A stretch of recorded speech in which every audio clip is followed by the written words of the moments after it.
주시는 하나님의 말씀은 마태복음 12장 33절에서 37절까지의 말씀입니다. 마태복음 12장 33절에서 37절까지 말씀을 같이 보도록 하겠습니다.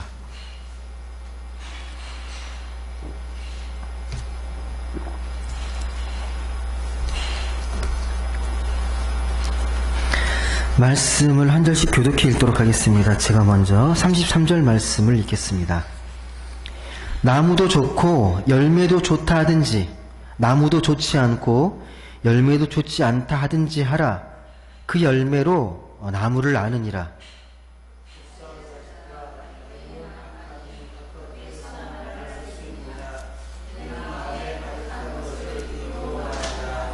선한 사람은 그 쌓은 선에서 선한 것을 내고 악한 사람은 그 쌓은 악에서 악한 것을 내느니라.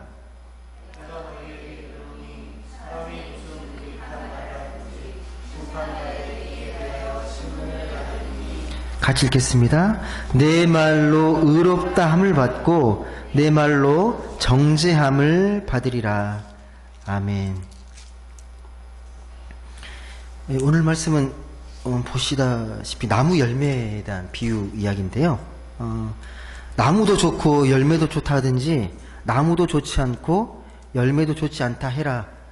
좋은 나무가 좋은 열매를 맺게 돼 있고 좋은 열매를 보면 아, 나무가 좋구나 알 수 있다는 이 말입니다. 쉽게 말하면요, 바탕이 좋아야 한다는 말입니다. 바탕이 좋아야 좋은 것들이, 좋은 열매가 맺힌다라는 말인데, 이 말을 하게 된 배경이 무슨 배경이 담겨 있냐면, 생각이 있잖아요. 내 안에 있는 생각이 좋아야 좋은 말이 나가고 좋은 행실이 드러난다라는 말씀입니다. 평소에 마음속에 어떤 생각을 담고 있는가, 이게 참 중요하다는 말입니다. 그러면서 이 34절과 35절의 말씀을 보면 이렇게 말합니다. 독사의 자식들아, 너희는 악하니 어떻게 선한 말을 할 수 있냐? 이는 마음에 가득한 것을 입으로 말합니다. 선한 사람은 쌓은 선에서 선한 것을 내고 악한 사람은 그 쌓은 악에서 악한 것을 낸다. 예. 처음에 시작을 독사의 자식들아 라고 말을 하는데요. 누구한테 하는 말인지 아십니까? 독사의 자식들아? 예, 앞에 보시면 바리새인입니다. 바리새인들을 향해서 이 독사의 자식들아, 이 말이 되게 심한 욕이에요. 모욕적인 언사입니다. 되게 온화하신 예수님께서 평소와 다르게 이 바리새인들에게 독사의 자식들아 이렇게 되게 세게 욕했을까, 비판했을까? 그만큼 심각하다는 거죠. 너희들의 상태가 되게 심각하다는 겁니다. 그래서 너희들은 괜찮아 보일지 모르겠지만 내가 볼 때는 정말 심각한 상태다. 그래서 독사의 자식이라고 강하게 비난합니다. 근데 바리새인들이 이런 욕을 먹기 전에요, 전에 예수님을 향해서 바리새인들에게 심한 말을 한 적이 있습니다. 뭐라 그랬냐면 마귀 들린 사람이라고 했거든요. 예수님한테. 그거에 대한 보복을 하는 말은 아닌데 그 말을 하고 나서 그 비난을 듣고 나서요, 예수님께서 그 바로 앞절에 보시면 그렇게 말합니다. 뭐라고 말을 하냐면 31절과 32절에 보시면 잘 들어라. 사람이 어떤 죄를 짓거나 모독하는 말을 용서받을 수 있겠지만 성령을 거역하면, 성령을 거슬러서 말하게 되면 용서받지 못한다라고 말합니다. 또 인자를 거역해서 말하는 사람은 용서받을 수 있겠지만 성령을 거역해서 말하게 되면 이 세상과 내세에 용서받을 수 없다.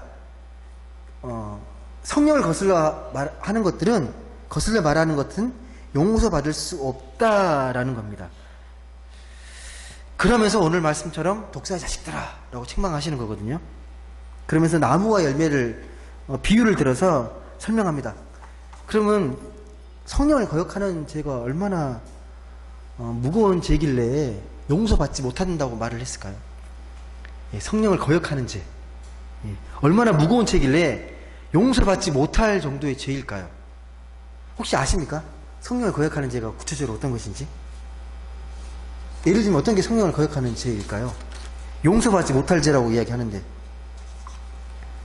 어떤 사람은 이렇게 말을 해요. 성령 거역하는, 성령 해방죄에 대해서 잘못된 행동을 하거나 윤리적으로 잘못된 죄를 범하게 되면 그건 이제 용서받을 수가 있는데, 교회에서 말하는 가르침에 대해서 거부하게 되면 그게 성령을 해방하는 죄다라고 말합니다. 이거 되게 위험한 해석입니다. 왜? 교회가 성령은 아닙니다. 교회의 가르침을 거부한다고 성령을 거부하는 게 아니거든요. 다른 가르침이 되어져야 그에 대한 순종과 순리가 따르게 되는데, 교회 자체가 성령은 아닙니다. 또 어떤 사람은 예수 믿지 않는 게 성령을 해방하는 게 아니냐라고 말을 하는데요. 이것도 바른 해석은 아닙니다. 그 정확히 나와 있잖아요.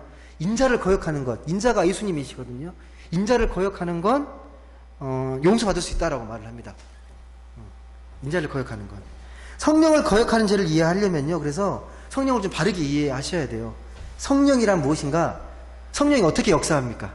먼저 역사하는 장이 어디예요? 성령이 역사하는 장이? 우리 심령 아닌가요? 사람을 통해서, 먼저 사람의 심령을 통해서 역사합니다. 이 성령을 주장해서 진리와 생명으로 인도하시는 분이 성령인데, 성령이 활동할 수 있는 성령의 장인, 이 심령을 닫게 되면, 마음을 단절시키면 어떻게 되겠습니까? 아무런 역사가 일어나지 않게 됩니다. 우리 마음을 닫으면 성령 역사가 절대 일어나지 않습니다. 이게 성령을 거역하는 죄입니다. 여러분 한번 생각해 보세요. 우리가 무언가를 배우기 전까지는요, 깨닫기 전까지는 무엇이 진리인지 잘 모릅니다. 배워야 합니다. 깨어나야 아는데, 그렇지 못하면 우리가 뭐가 진리인지 분별력이 생기지 않습니다. 배움을 통해서 뭐가 옳고 그른 것인지 판단력을 배우게 되고, 또 우리가 의지가 많이 약하잖아요. 의지가 약해서 자꾸 죄를 짓고 죄를 범하고 유혹에 빠지는데, 그 의지를 강하게 하려면 어떻게 해야 되겠습니까? 의지를 강하게 하려면 자꾸 유혹에 넘어가고 죄를 범하게 되는데, 의지를 강하게 키워서 잘못에서 벗어나야 되는데, 우리에게 그게 뭐냐면 성령이라는 거예요. 진리를 가르치시고 진리를 깨닫게 하고 우리 약한 의지를 강하게 키워주시는, 우리를 의지를 힘을 주시는 분이 바로 성령입니다. 근데 그 성령의 역사가 일어나려면 우리 마음의 문이 열려 있어야 합니다. 닫혀 있는 상태가 되면 안 된다는 거죠. 그러니까 성령이 어떤 말을 하더라도 받아들이지 않게 되면 성령이 역사할 수도 없고 어떠한 일도 벌어지지 않습니다. 근데 오늘 보게 되면요, 바리새인들이 그런 사람이라는, 바리새인들이요. 보시면 바리새인들은 그 당시에요, 사회적으로 지도층이었잖아요. 종교적인 지식과 그 권위를 독점했던 집단입니다. 바리새인들이 하는 말이 곧 종교였거든요. 사회적으로 높은 신분이었고 도덕성도 뛰어나다고 존중받았던 사람입니다. 더 이상 성령의 역사가 개입할 여지가 없습니다. 아무리 예수님께서 복음을 전해도 받아들이지 않습니다. 왜? 종교적 우월감이 도취되어 있기 때문에요. 예수가 하는 말에 대해서 별로 탐탁지 않게 생각합니다. 자꾸 부딪히잖아요. 사사건건. 충돌이 되는 게 문제가 아니라, 문제는 뭐냐면 성령의 역사를 받아들이지 않는다는 거예요. 종교적 우월감에 도취되어서 복음을 복음으로 받아들이지 않고 외면한다는 거죠. 근데 이렇게 되면 용서받을 가능성, 회개하지 않기 때문에 용서받을 가능성이 아예 처음부터 생기지 않는 겁니다. 요즘 현대인들은 어떤 것 같습니까? 요즘 살아가는 사람들 마음의 상태가 다 자기 주관이 있잖아요. 자기 생각과 자기 주관이 있어서 쉽게 받아들이지 않습니다. 자기 생각에 자기 철학들이 다 있습니다. 자기 성찰의 필요성을 전혀 느끼지 못합니다.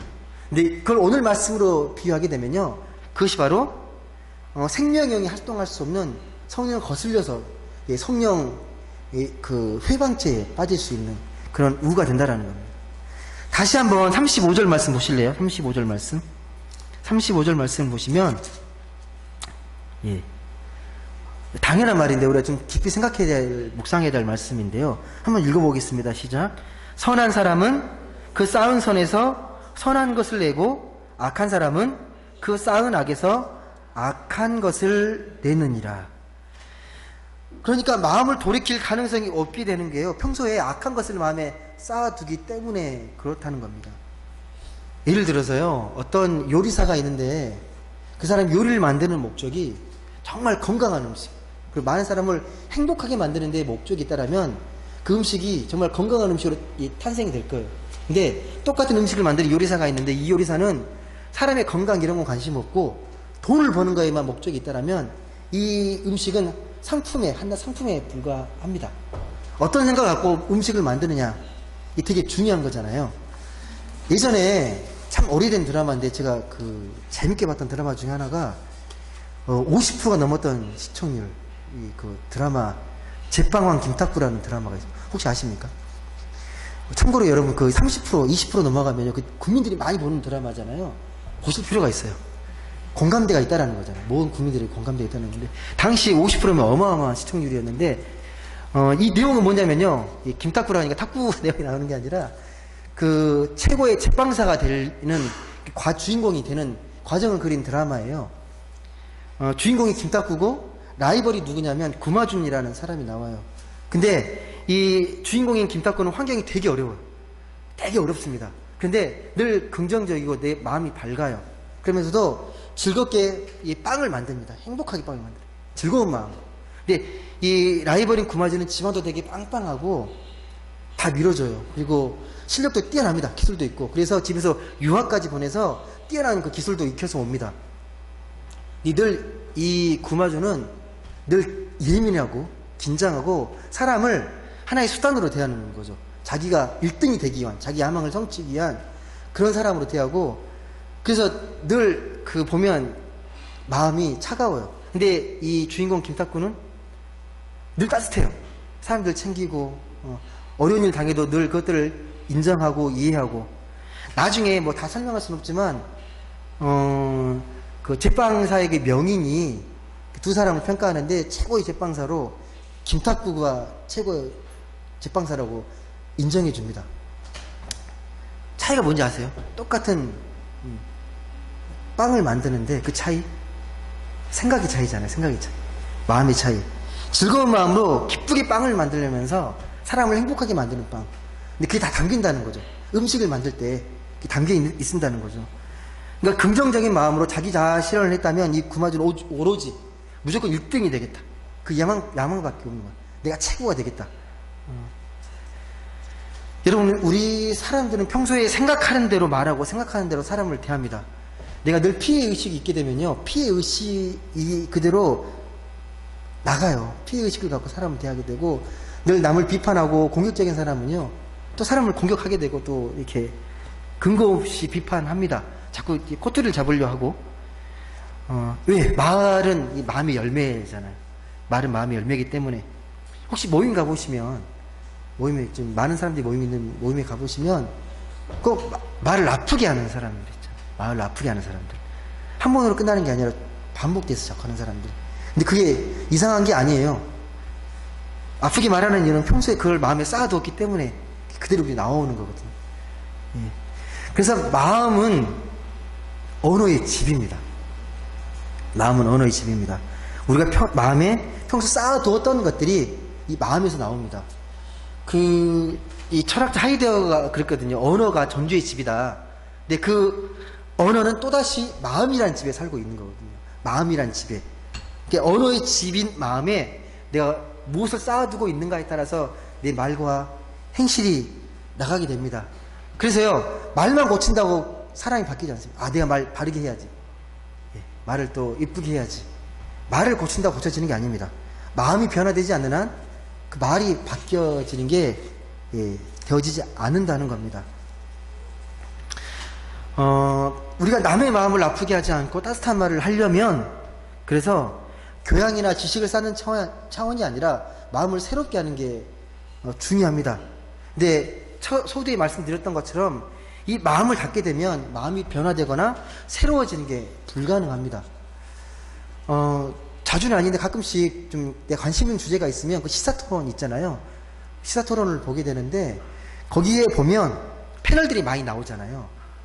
정말 뛰어난 패널들도 있지만 가끔 짜증이 나는 패널들이 있어요. 이제 그런 사람 보면 이제 돌리게 되는데 어떤 사람들이냐면 나랑 주장이 다른 사람이 아니라 정말 논리적이지 못하고 자기 생각이 빠져가지고 막 우기는 사람들 토론할 때 그러면 이 토론 자체가 결론이 안 나고요 유익하지 않습니다. 싸움하다 끝나요.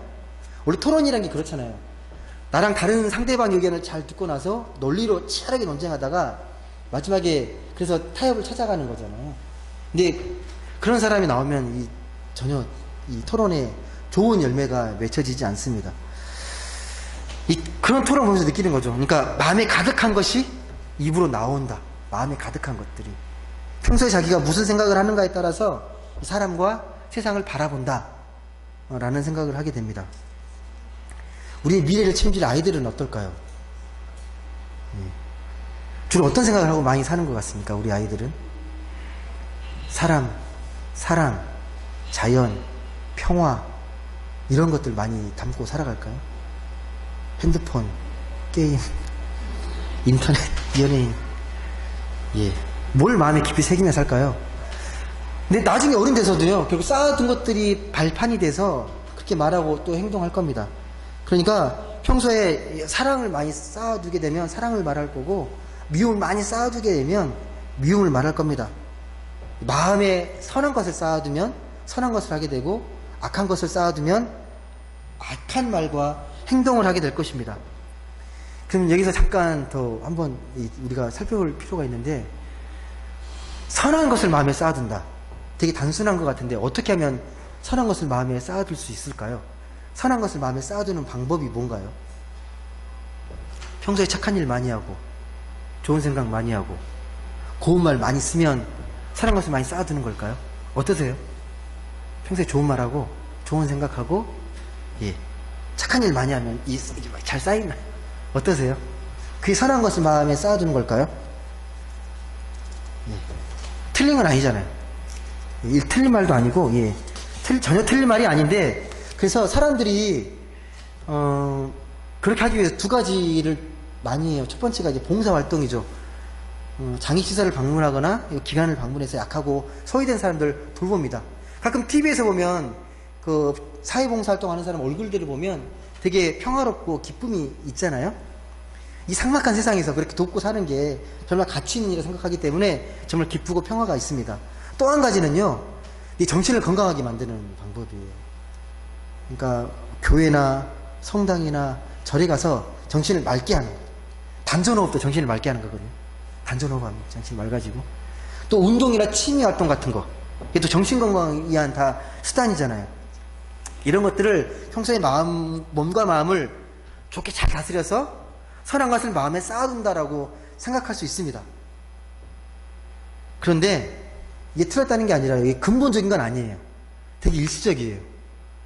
교양적 차원입니다. 주님이 말씀하신 건요, 좀 더 훨씬 근본적인 차원을 말합니다. 선한 것을 마음에 쌓아둔다. 제가 방금 말씀했던 것들은 세상 사람들 다 하는 거고요. 하나님 말씀하시는 선한 것을 마음에 쌓아둔다라는 의미는 좀 더 근본적인 차원의 뜻이 담겨 있습니다. 평소에 봉사활동 다니고 자기 심리를 건강히 치료하고 적당한 취미생활하면서 좋은 것들을, 선한 것들을 쌓아둔다라는 것은 어떻게 보면 우리의 삶을 되게 단순하게 이해하는 착각입니다. 여러분, 제가 방금 말씀했던 봉사활동이나 정신을 건강하게 하는 것 나쁜 게 아닌데, 이게 이런 교양이요, 자기 고집과 확신으로도 변질될 수 있어요. 얼마든지 선한 마음 가지 않고도요, 그런 교양과 그 마음의 수련을 위해서 단전호흡도 할 수 있고, 또 자선도 할 수 있고, 봉사활동 할 수 있으면 남에게 좋게 보이려고, 자기 어떤 그 욕망과 결탁하게 되면 더 어두워질 수 있습니다. 이것들이 가식적인 행위로, 남들에게 잘 보이게 하는 행위들로. 우리 마음에 쌓아줘야 해서는 그런 것이 아닙니다. 말씀에 나와 있어요. 쌓는 방법들이. 우리가 선한 것이 무엇인지 잘 모르게 되는데요, 우리 안에서는 완전한 선이 나오기가 어렵습니다. 극단적인 예를 한번 들어볼게요. 여러분 만약에요, 여러분에게 누군가가 찾아왔는데 도와달라고 찾아왔어요. 아무런 조건 없이 무조건 도와주는 게 맞습니까? 아니면 그 청을 거절하고 네 힘으로 스스로 해결해라고 이렇게 조언해서 보내는 게 맞습니까? 어떤 게 맞는 건가요?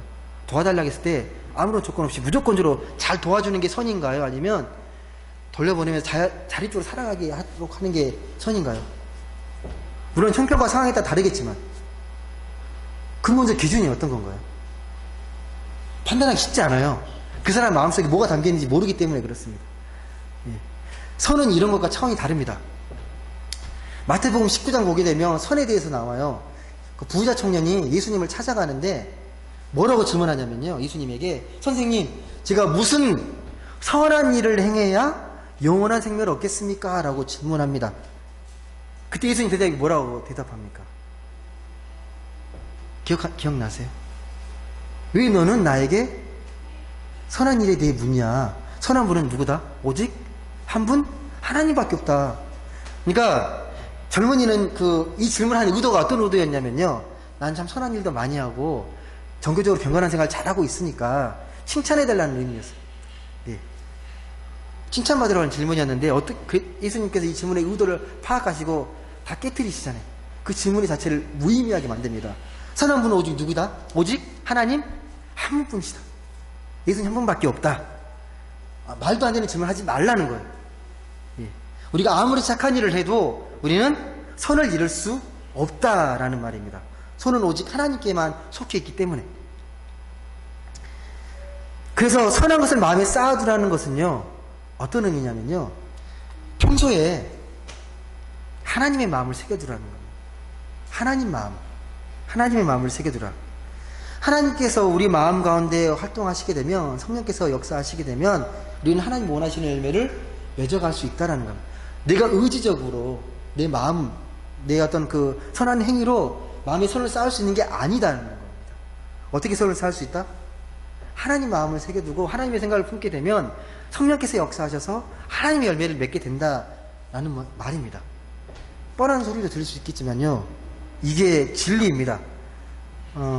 평소에 하나님 마음 새겨두라는 건 어떤 고정된 이미지를 말하는 게 아닙니다. 어떤 이미지를 새겨두라는 게 아닙니다. 자꾸 이미지를 새겨두라 하는 쪽은 어느 쪽이냐면요, 이단이 그래요. 사이비가 그래요. 교주의 교리를 세뇌시키기 위해서 자꾸 이미지를 각인시키거든요. 그게 아닙니다. 하나님의 그 마음을 새겨두라는 것은 하나님의 생각인데, 성령께서 하나님의 마음, 하나님의 생각이 활동할 수 있도록 우리 마음을 열어두고 그 마음 가운데 성령께서 자유롭게 활동할 수 있도록 하라는 거예요. 내 마음을 열어두어서 하나님의 마음으로, 하나님의 마음이 역사할 수 있도록 마음을 개방하는 거예요. 바리새인처럼 마음을 닫아두지 말고, 내가 다 갖췄다, 내 공덕도 많고 내 지식도 많고 더 이상 내가 들을 게 없다라고 마음을 닫아두는 게 아니라 늘 겸손하고 열린 마음으로 성령이 역사할 수 있도록 우리 마음을 열어두라는 겁니다. 하나님을 우리의 경험과 생각의 틀 속에 가둬둘 수 없잖아요. 무한하신 하나님이시기 때문에 가둬둘 수 없습니다. 그래서 하나님의 마음을 새겨두는 건요, 자꾸 우리의 고정관념과 잘못된 생각을 허무는 일입니다. 내 생각을 자꾸 내려놓고 허무는 일이, 그게 바로 하나님의 마음을 새겨두는 겁니다. 그래야 생명의 영이신 하나님께서 우리를 통해 활동할 수 있기 때문에 그렇습니다. 예수님 당시에 바리새인이 어떤 사람들입니까? 예, 종교적으로나 되게 모범적이고 되게 의롭고 경건하고 율법적인 사람이었잖아요. 근데 하나님 보시기에는요, 꽉 막힌 사람이에요. 아무런 변화에 의지가 없고 전혀 변화될 가능성이 없는 그런 사람들이었습니다. 그래서 독사의 자식들이라고 그냥 욕하시잖아요. 전혀 변할 가능성이 없기 때문에. 그러니까 그들은 하나님 믿는다고 하지만 전혀 평소에 하나님을 느끼지 못하고 사는 모습입니다. 하나님을 알지 못하고 느끼지 못하는 사람이었습니다. 말씀을 맺겠습니다. 예수님은요, 자기 한 말에 대해 마지막 보면요, 책임지라는 말이 나오거든요. 한번 보시겠습니까? 36절과 37절에 말씀인데 한번 보겠습니다. 시작. 내가 너희에게 이르노니 사람이 무슨 무익한 말을 하든지 심판날에 이에 대하여 신문을 받으리니 내 말로 의롭다함을 받고 내 말로 정죄함을 받으리라. 이게 쉬운 번역으로 보면 어떻게 되어 있냐면요, 심판날이 오게 되면 자기가 짓거린 터무니없는 말을 낱낱이 해명해야 될 것이다. 네가 한 말에 따라서 너는 옳은 사람으로 인정받게도 되고 죄인으로 판결받게도 될 것이다. 그런 말입니다. 여러분, 이 말을 오해하시면 안 돼요. 잘못 이해하게 되면 지금까지 네가 모든 뱉었던 말들 꼬투리 잡으시려고 그러시나? 예? 말꼬리 잡으시려고 그러시나? 그런 게 아닙니다. 내가 스스로 내뱉은 말 책임지라고 그러시나? 그런 말이 아니고요, 우리의 생각과 그 말, 삶, 이것들을 하나님께서는 마음의 중심을 모시는 분이시기 때문에 조화롭게 모시는 분이신데, 네가 마음 가운데 하나님을 새기고 살고 있는가, 그 마음의 생각이 바른 것인가, 진실된 것인가, 그런 것들을 본다라는 거예요. 실수에 대해서 탓하고 책임지라는 말이 아니라 평소에 하나님을 마음에 잘 새겨두게 되면 이런 염려는 하지 않으셔도 됩니다. 성령의 도우심을 의지해서 우리의 마음이 좀 더 열릴 필요가 있습니다. 자꾸 우리는 마음을 받아들이려고 하거든요. 받아들이지 않으려고 하는데 자꾸 개방해야 됩니다. 하나님의 사랑을 향해서, 사람들 향해서 열려 있어야 성령께서 역사할 수 있습니다. 폐쇄된 상태가 되게 되면 결코 성령이 역사할 수 없습니다.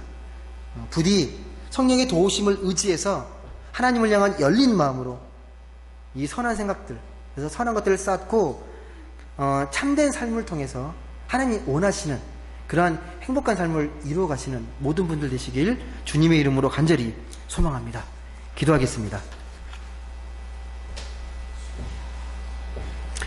사랑의 하나님 감사합니다. 오늘 말씀을 통하여서 우리 안에 선한 것들이 쌓여 있는지 악한 것들이 쌓여 있는지 돌아보게 됩니다. 내 행실과 내 노력으로 선한 것을 쌓아가는 것들이 아니라 성령의 도우심과 성령의 함께 하심으로 선한 것들을 쌓아가게 하여 주옵소서. 하나님의 마음과 생각과 뜻을 품고 그것들이 우리 안에서 자유롭게 생명력 있게 역사할 수 있도록 우리 마음이 열리게 하시고 사람을 대할 때나 또 세상을 대할 때에 좀 더 사랑으로 따뜻한 마음으로 대할 수 있는 귀한 마음을 허락하여 주옵소서. 그래서 우리의 생각과 말과 삶이 하나님 보시기에 정말 조화롭게 또 따뜻하게 또 주님이 원하시는 그런 참된 삶을 살아감으로 행복을 이루어가는 귀한 우리 모두가 되게 하여 주옵소서. 감사드리며 사랑이 많으신 예수님의 이름으로 기도드립니다. 아멘.